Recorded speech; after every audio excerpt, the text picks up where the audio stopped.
Hello dear. Hi everyone. It's Saturday today on the 21st of December. This is the last video before Christmas. So Merry Christmas to you all. Yeah, I couldn't make it to come to South Africa. I think I'll probably make it for next year to visit you all, friends and family at home. I miss you all. So today's topic is about the BELA Act. So finally, the President Cyril Ramaphosa caved in to Premier Lesufi and he allowed the BELA Act to be fully implemented without delay. So let's listen to him. My fellow South Africans, on the 13th of September this year, I signed into law the Basic Education Laws Amendment Act, now known as the BELA Act. This act is vital to the transformation of the education system in our country.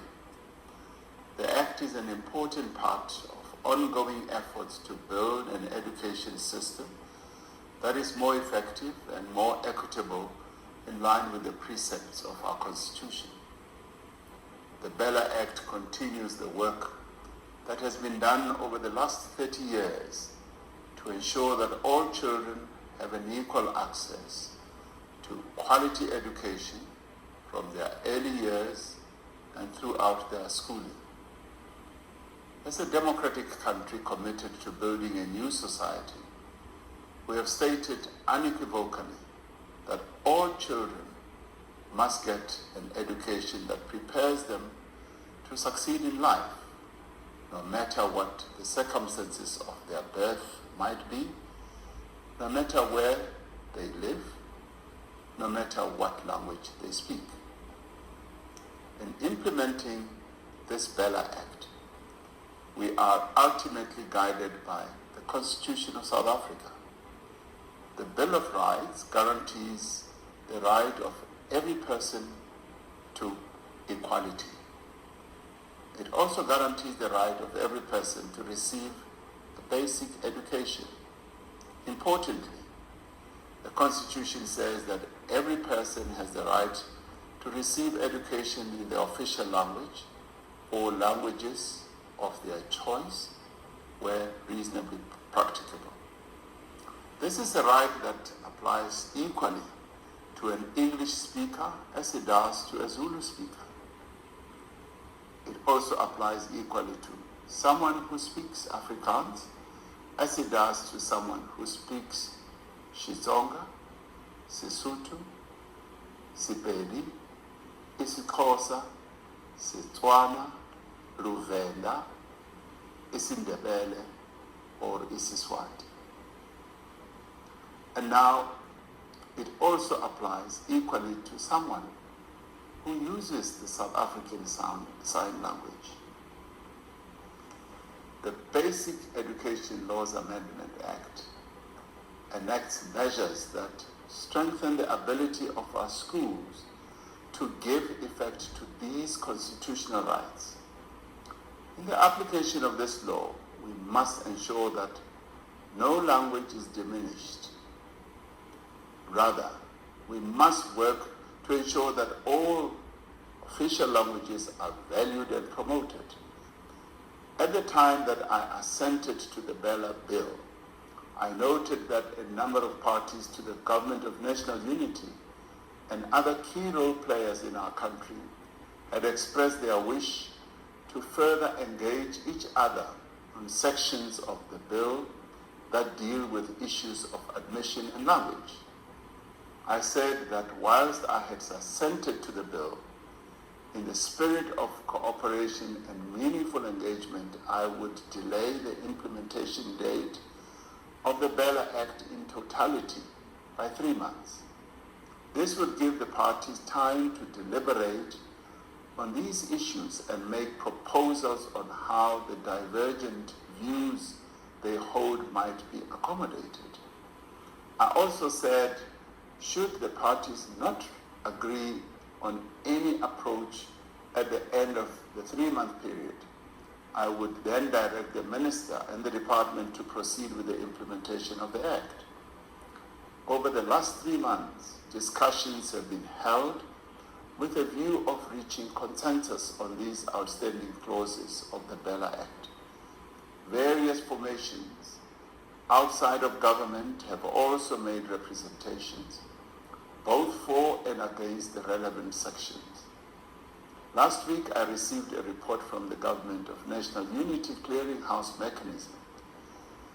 This is the structure which brings together the parties to the Government of National Unity and other parties represented in Parliament to deal with contentious issues and thereafter report to the leaders of the political parties that are represented in the Government of National Unity and also some in the Parliament. In their final report, the parties agreed that the Basic Education Law Amendments Act, BELA Act, should not be sent back to Parliament to make changes to the sections that were in contention. The Government of National Unity Clearinghouse participants agreed that the Act should be fully implemented. This view was endorsed by the leaders of the parties to the GNU in a meeting I held with them today. I accordingly advised them that I would proceed to sign a presidential proclamation to bring the Basic Education Law Amendment Act, the BELA Act, into operation from today. I have instructed the Minister of Basic Education to see to the full implementation of the BELA Act. I have also instructed the Minister to do what is necessary as customary with any law to ensure that the time frame of implementation, particularly with regard to the preparedness of the system for universal grade R access and the consequential regulations setting out the norms and standards are prepared. All bodies and officials responsible for the implementation of this Act are required at all times to act in accordance with the Constitution of our country, the law, and the relevant policies and regulations. We must therefore do everything in our means to ensure that every child, without exception, has equal access to a decent, quality education. We must therefore leave no child behind. Let us ensure that our children get the best education so that they can take our beautiful country and our diverse nation forward to a prosperous future. Morena, boloka setjhaba sa heso. Nkosi sikelela Africa. In this video, the President of South Africa, aka the Cupcake President, Cyril Ramaphosa, he talks about the implementation of standard and norms. These are just policy and procedures and regulation. So when we are listening to this DA spokesperson about this, it sounds like it almost sounds like they are illiterate, that they don't really understand that every law needs to have policy and procedures, and its implementation by the minister cannot be done by someone else. The minister of that portfolio must have developed those laws, those policy and procedures in line, which they call them standards and norms, but it's policy and procedures in line with the Constitution, in the Constitution, and also in line with the law itself. So let's listen to the DA, then we'll speak to Helen Zille. We're also listening to Helen Zille. So just hear the rhetoric. The rhetoric, almost you would think that the Minister of Education, who is the DA minister, it sounds like the Minister of Education is going to come up with something that's different, that's against the current law, the BELA Act law. Because the BELA Act came as a result of a lot of cases in South Africa where children were excluded to enter schools that are within their local community because of the language policies that the HODs develop in order to exclude certain groups that are speaking certain language in South Africa. And most notably, Afrikaans has always been used as a weapon. It's a language that's been used as an exclusion language and as a weapon in South Africa. So this BELA, as a result of these cases that went to the Constitutional Court, and the Constitution told the then ANC government that you got laws that are apartheid laws in your schools. Go back and work. And then it took them about how many years to come up with BELA Act. And then now they're delaying it. That's why we're so outrageous about it. Because I know the history of this BELA Act, where it came from, how we got here. How we got here was the ANC got into power. They thought being in power, you're just going to be told, given you, you are a minister, whatever. How you minister, but you don't develop policy and procedure. You don't actually look at the laws. A lot of laws in South Africa are still apartheid laws. Shockingly, the other day I learned they still actually force people to not have kids. I know. I was like, what? With the BELA, with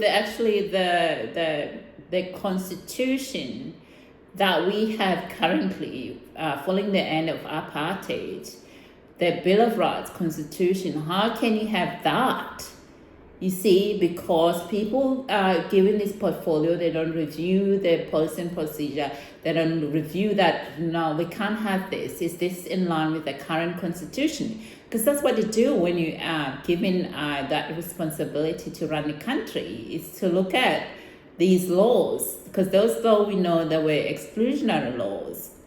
They're very much benefiting certain groups that were excluding other groups. So when you have a Bill of Rights constitution that say everyone is equally above, it's equal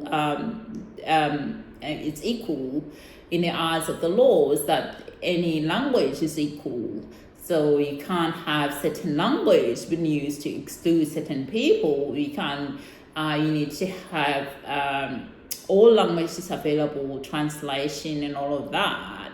So that sounds a little bit great, but yeah, so that's why we got here. That's why we have this Basic Education Law Amendment, which is BELA in short. So now we're going to listen to our DA spokesperson and then Helen Zille, and I'll come back and provide my last comment about this. A national spokesperson, Vili Okam. Vili, a good evening to you. Thank you so much for joining us. At first sight of that statement, what is the reaction from within the Democratic Alliance? Perhaps you can talk to us about how that information was shared as to the decision of the president as it was announced today by the presidency. Good evening, lady. Thank you for having me. The outcome of the negotiations in the clearinghouse mechanisms task team is definitely a win-win compromise that will enable the BELA bill to be implemented without it undermining existing constitutional rights to mother tongue education. So one of the crucial things in this is that the president announced that the bill or the act will be implemented, but he made it clear that the Minister of Basic Education, the DA's Cyril Ramaphosa, will have the task to develop norms, standards and regulations to govern this act. Okay, and talk to me about, so you talk about it being a win-win. Explain how that is a win-win. Is the win in the norms and standards developed by the minister, and where then do you see those gaps for it to be a win for the Democratic Alliance as well? Well, firstly, I think let's talk about the win for the people that wanted the BELA Act to be implemented. Okay. They've got a win because the whole of the BELA Act will be implemented. But on the other hand, there is also people that were opposed and that had a lot of reservations about it, and that will now be addressed by the norms and regulations that the minister will be tasked to implement. So the implementation of many acts, as well as this one, is determined on norms and regulations that will be set out by the minister. So I think that this is a win-win for everybody, where constitutional rights as well as the right of mother tongue education will be implemented under this current law as it is. Win-win situation. Wasted 3 months for a win-win situation? Really? Yeah. Now let's listen to Helen Zille. Okay, so remember Helen Zille was like, if the BELA Act is implemented in full, they're going to exit the GNU. But let's listen to her right now. What is she all about? Let's listen. The Schools Act also deals with some of the issues that are in clauses 4 and 5. So for them, if this is fully implemented, it's a problem. Did you discuss at all what happens if these parties decide to take it to the courts? Well, anyone is free to go to the courts if they need to.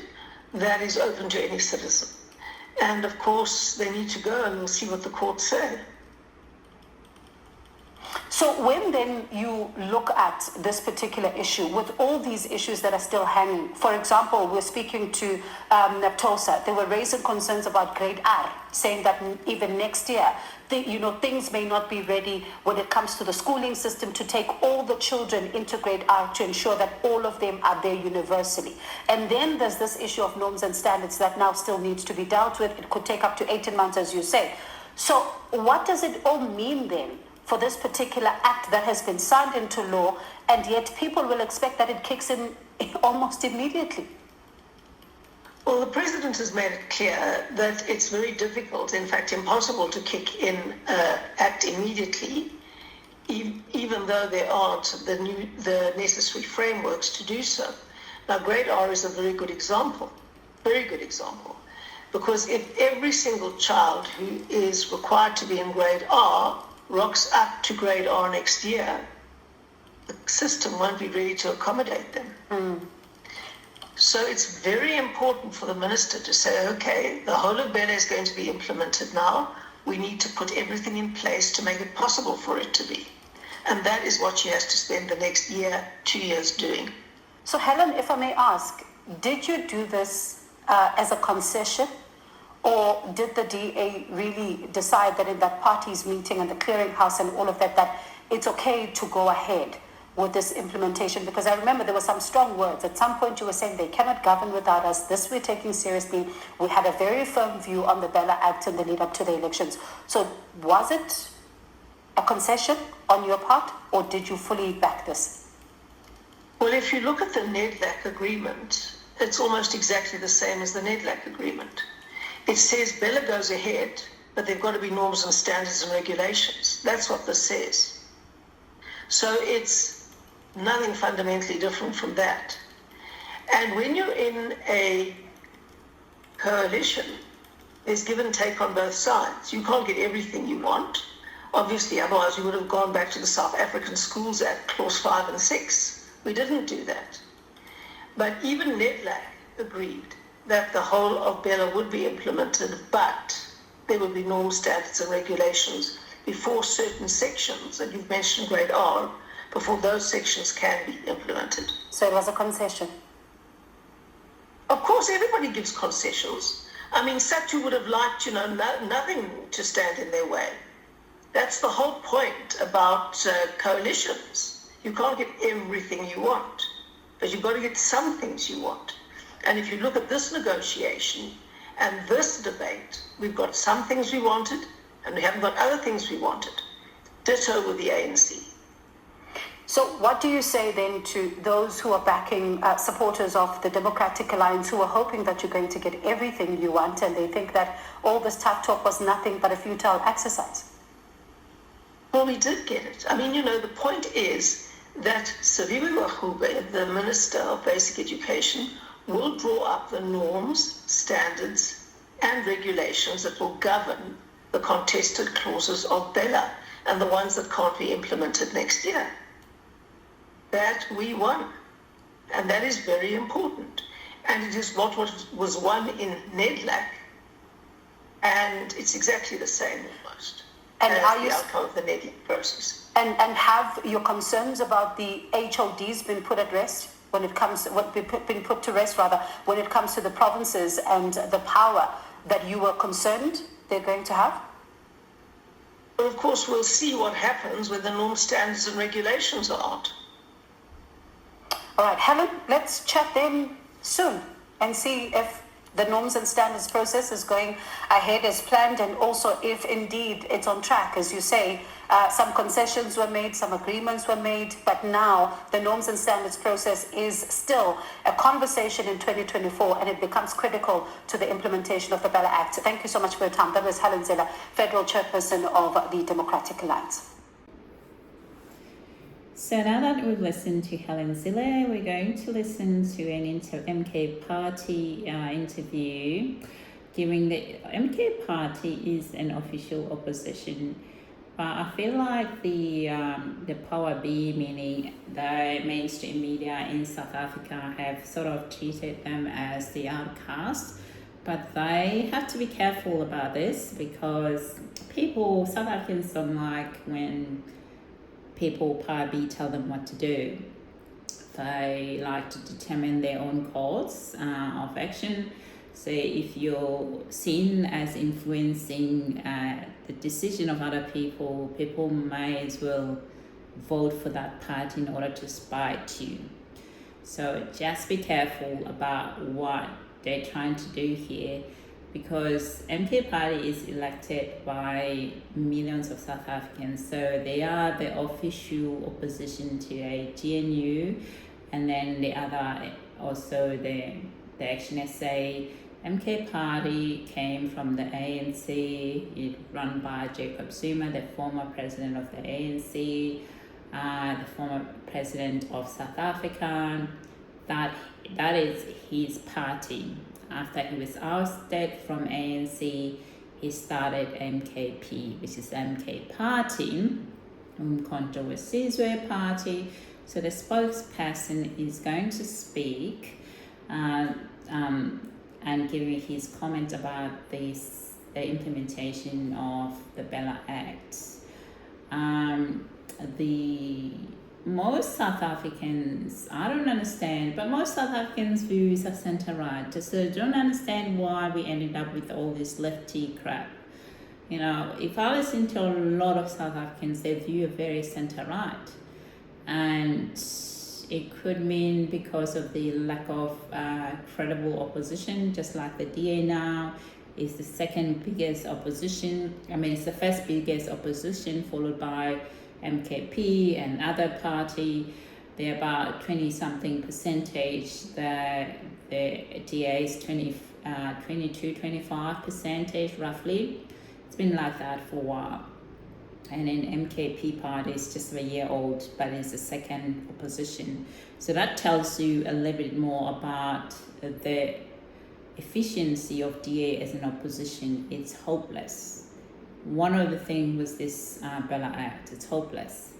This BELA Act protest didn't win a DA any voters. It actually has made DA far right and far extreme, just like I anticipated. That's what I've been saying in my analysis, that they're far right, but they are pretending to be the center right.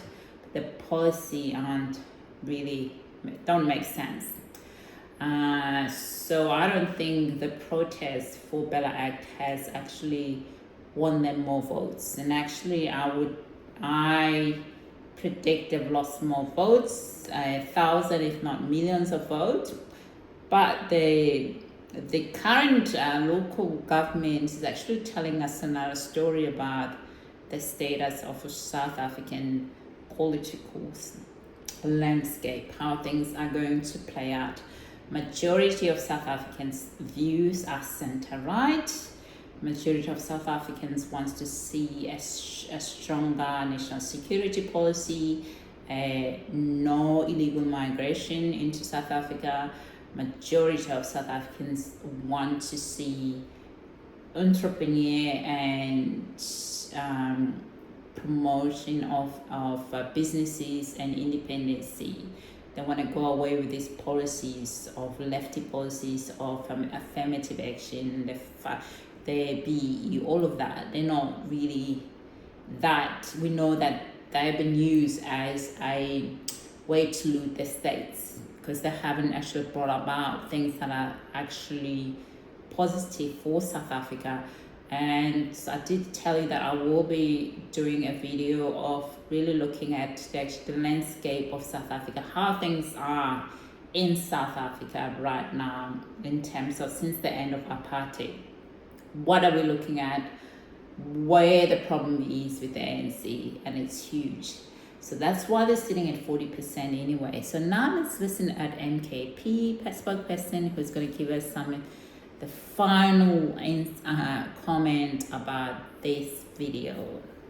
For further reaction on this, we're now joined by MK Party MP Mzwanele Manyi, and he joins us now via our video link. Mr. Manyi, thank you so much for your time this evening here on SABC News. And as we continue with reaction, as the official opposition in Parliament, what is your reaction to the implementation of the BELA bill? Hi, buddy, and good evening to your viewership. The first point, buddy, just from a protocol point of view, for future purposes, we are the official opposition. So when we take reactions from political parties in Parliament, the first party to speak to is the official opposition, which is MK Party. Then the rest can follow. We cannot follow after the DA. So just from a protocol point of view. That's the first thing. The second thing, we note what Mr. Ramaphosa has said. In fact, as MK Party, we are annoyed that it has taken so long for him to sign this bill because nothing has changed. We wasted 90 days for sweet nothing, as it were.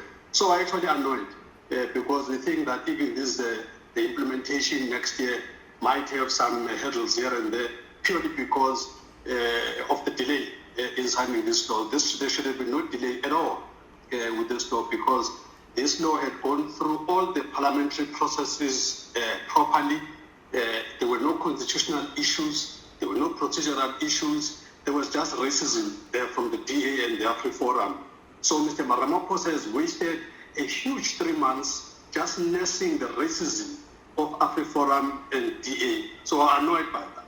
And I've just listened to Helen Zida here making some confused statements as if she's got a free canvas to do what they like on the regulations. They are not going to do what they like. Regulations are by nature supposed to not be inconsistent with the law.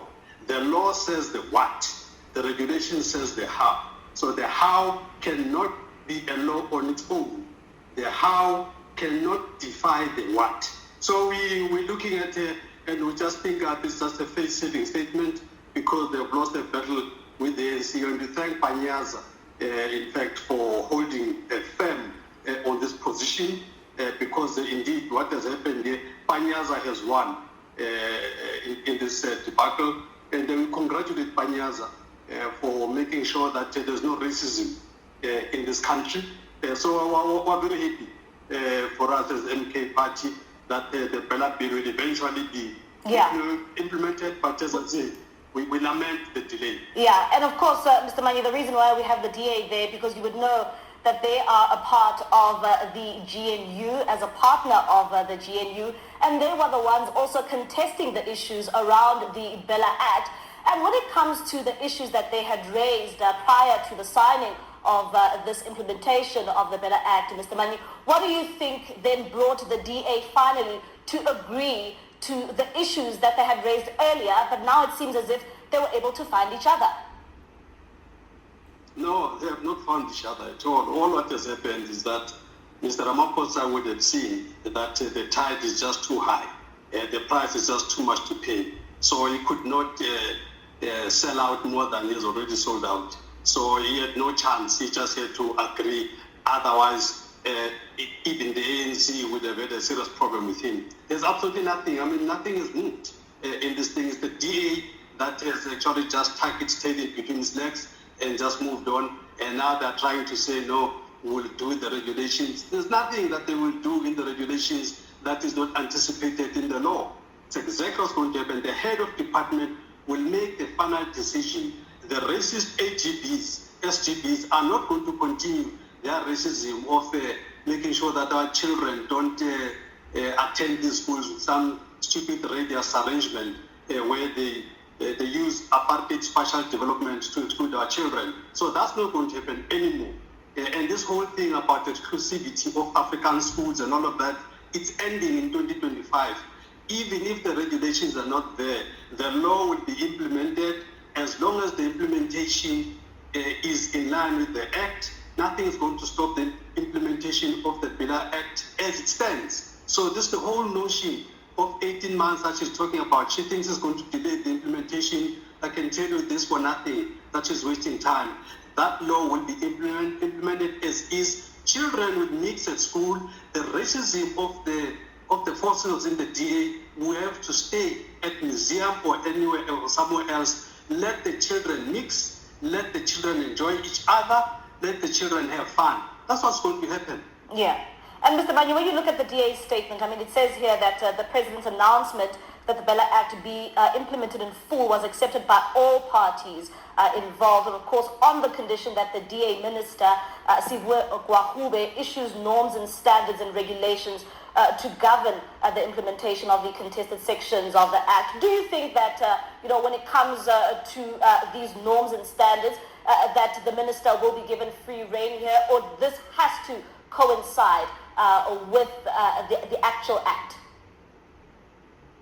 Firstly, let's just demystify the thing. The issue of the minister doing regulations is no special arrangement.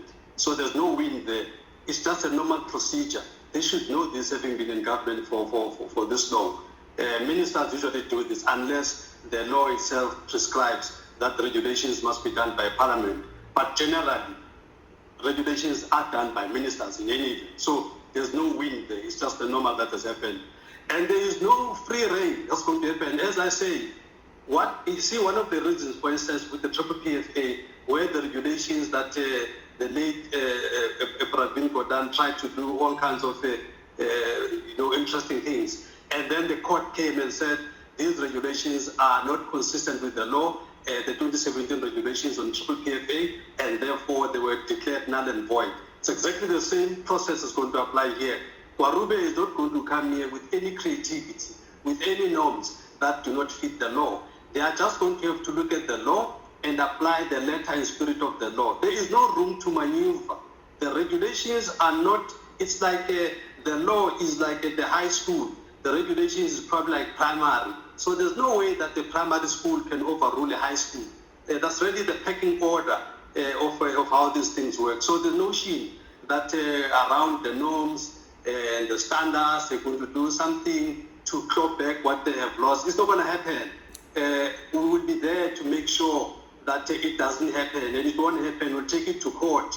If that happens, we will argue in court that these norms and standards that are introducing racism by backdoor are not consistent with the law. So they must not even take a chance. Must just allow this law to be implemented, and they just have peace with the fact that they've lost the debate in Parliament, they've lost the debate in their so-called clearinghouse, and that's it. They're losers and continue to lose. All right. Thank you so much, Ms.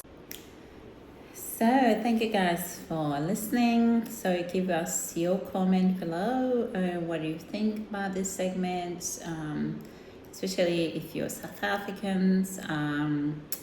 What do you think about this BELA Act, and as that it's now going to be implemented fully, and thanks to Premier Lesufi of Gauteng province.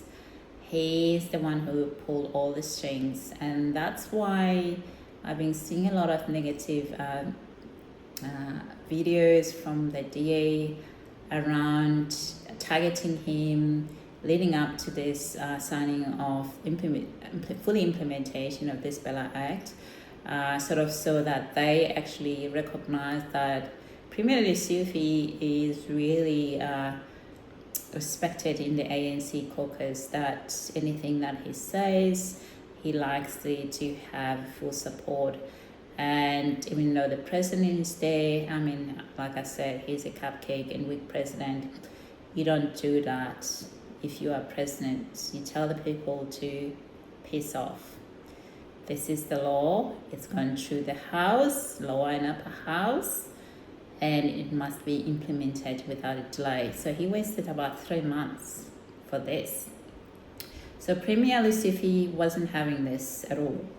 And so if he didn't sign the BELA, he didn't actually allow this BELA Act be fully implemented, meaning Cyril Ramaphosa, he would have been toppled off. I don't think he would be a president of South Africa.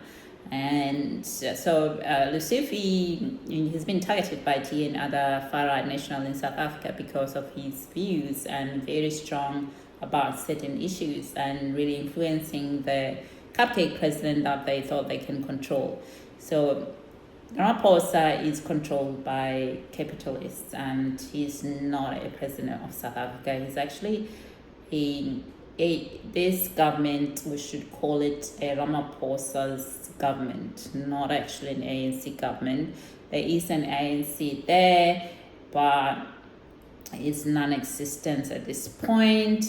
And who cares ANC if ANC is there or not? You know, at this point, ANC is on life support, in my view. It's about to end, and we need to see stronger opposition. I'm very happy to see that Action SA has taken that lead as a centre-right party, and there's many more of them. I told you that ATM is also centre-right party, PA is centre-right, but I'm a little bit iffy about Gauteng Mackenzie and his sort of lack of direction about certain issues that are very important right now in South Africa, that are important to South Africans. So he's incredibly effective in his leadership in the sports. He's very great. I mean, he's fantastic in there. But he needs to understand he was elected by one mission, and that mission is Mabahambe. Illegal migration, Mabahambe. So no more. So he hasn't done anything, hasn't put any legislation, hasn't contributed to it, to any changes around that, because that is PA. PA is all about that. So we're going to watch that. I'm going to give you some more analysis of that as well, about what's going to happen, but I don't see ANC surviving. It's on life support. And Ramaphosa is not helping it anyway. Ramaphosa came when ANC was still dragging its feet, but now it's actually in ICU, very much hooked up with a lot of machine to survive. I don't know who is going to pull the plug. Which party is going to pull the plug? Meaning, and the ANC. Bury it next to Tata Mandela. Which party is going to do it? I don't think DA will do it. That's my view. Thank you guys for listening. Have a lovely weekend. Bye.